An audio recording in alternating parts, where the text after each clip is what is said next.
Isa, vamos trazer aqui a memória do que é essa proposta que foi apresentada ao presidente Lula, que ele menciona sobre novas eleições, foi levada pelo chanceler Amorim. Luísa Martins também trouxe a notícia aqui no Bastidores CNN, com alguma resistência no Itamaraty, mas o Lula, trazendo isso a público, já indica que tem interesse nesse caminho, Luísa.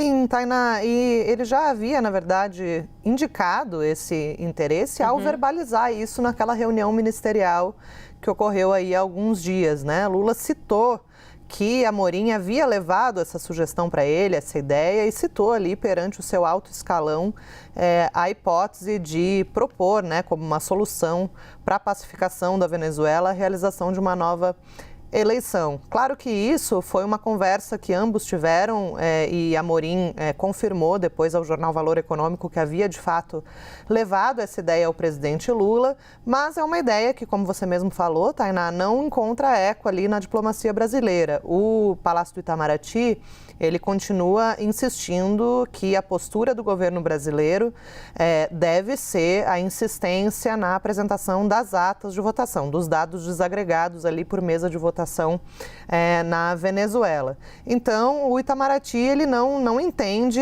como viável neste momento essa proposta, né, de realizar uma espécie de segundo turno, né, que é como foi apelidado, mas que na prática seria a realização de uma nova rodada de votação sob observação externa ali de atores internacionais, observadores diferentes do que ocorreu na eleição do dia 28 de julho. Então, seria realmente fazer aí uma reedição da votação. E, é claro, na visão do Palácio do Itamaraty, há uma leitura de que isso poderia, inclusive, inviabilizar o diálogo com a Venezuela, que o Brasil ele é uma espécie de mediador desse conflito, né? Ele assinou, inclusive, o Acordo de Barbados lá como uma testemunha, né? Um mediador, um fiador da necessidade de eleições justas e transparentes no país, que foi a gente não viu isso acontecer, né? Mas então o Brasil tem institucionalizado, assinou esse acordo, esse papel de ser um mediador. E o Itamaraty, o Palácio do Itamaraty, entende que essa proposta, se levada adiante, poderia inviabilizar o diálogo não só com os representantes ali do governo Maduro, mas também com os líderes da oposição.